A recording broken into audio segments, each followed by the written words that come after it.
Local Government Service Commission, Dame Minnie Igbrude, PhD. Please a round of applause for her. And if you just came here, you're welcome. Sir Iyama JP is here. We also have Major I.M. Mohammed. As mother of the day, with this permission, actually, I want us to talk to the area of finding solutions, and don't give the keynote speaker an assignment. He is a retired man. You don't put him in a very tight corner. Please, I beg of you. I've listened to the lecture and I've listened to the discussants. I've seen all the academic and structural recommendations, policy recommendations. But I'm one of those who believe that life is not always just physical. So I was hoping that with the Reverend Father, that would at least have had a spiritual angle towards this problem. It's because the Bible is also very clear that there is nothing that is physical that was not first in the spiritual. I don't know if it's in your Bible. But the Reverend Father and the General, I believe that one of the problems we have in this country is that we have not, even though we have a nation in name, but we never went out of our way to build a nation from our tradition. And the same thing is going on here. For instance, so that I'm not going to be tempted to deliver a speech.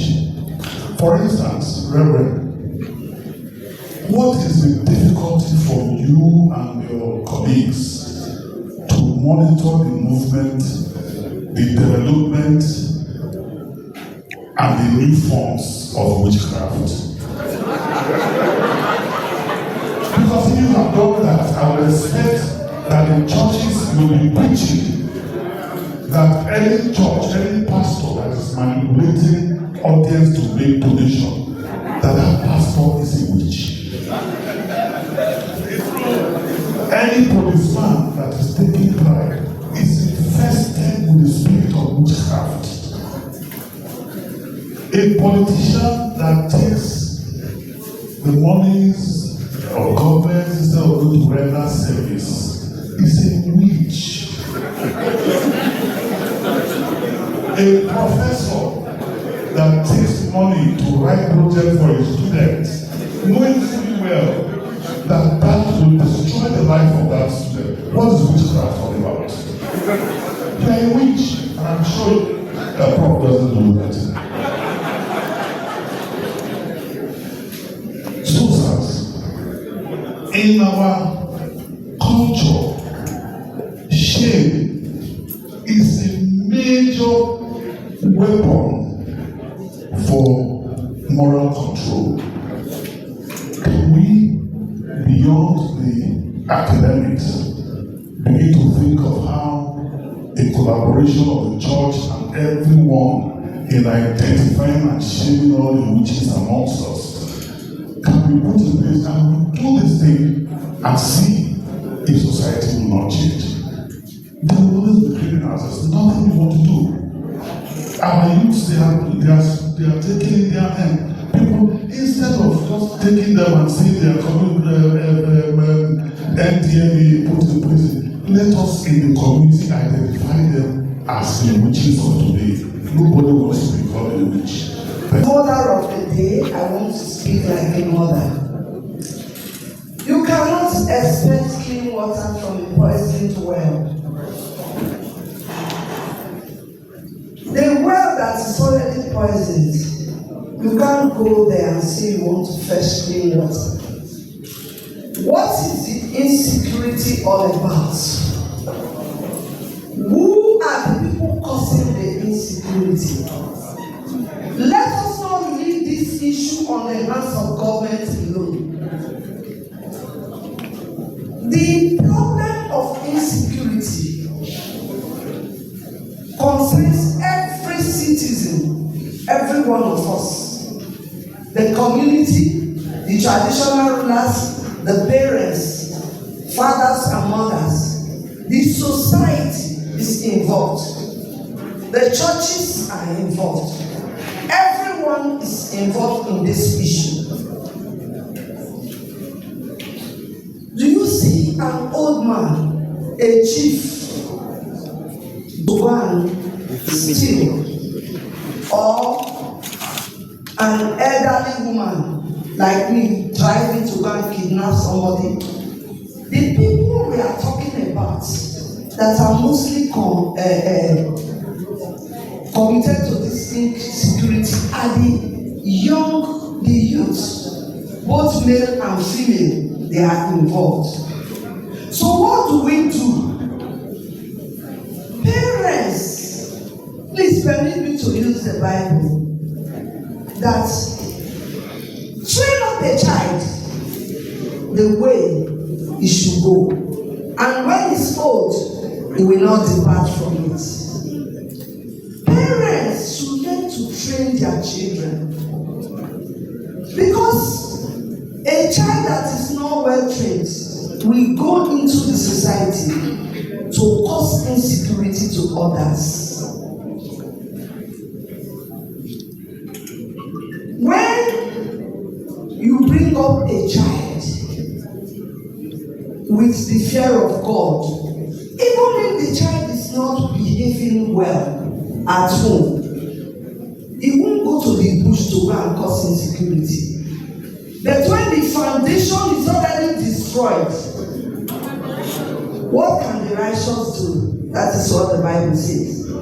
So I'm throwing this problem of insecurity back at us.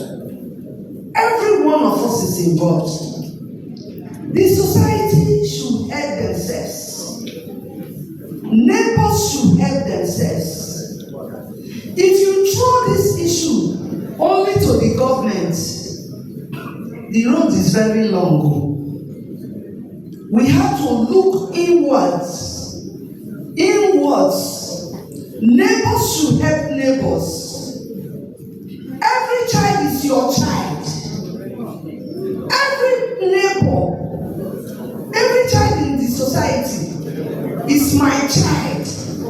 And if I have a bad child as a neighbor, I will call the child and speak to the child.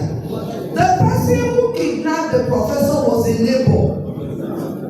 If they were friendly and they used to talk to each other, and he was able to be talking to him about morals, I'm not sure he could kidnap him.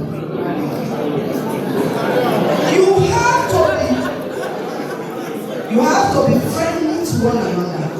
Neighbors should work together to prevent evil from happening. When you are a very rich neighbor, make sure you assist your very poor neighbor. Hello. Yes. If you are a millionaire and you know there is a cobonia by you, try to give something to that neighbor. Poverty is one of the causes of insecurity. Let us learn to help ourselves. Let us learn to help ourselves. And when you identify people that are suffering around you, they are youth. If it is possible to employ them in work, open a dry cleaning shop for them. If you are rich, train them to be barbers and establish them. Let us try to remove so many youths that are walking about in the streets. Let us create game villages for them and train them, empower them to go and work. We talked about keke. If you remove keke from Warri, nobody will be able to sleep. Even no rich man will be able to drive along the road again.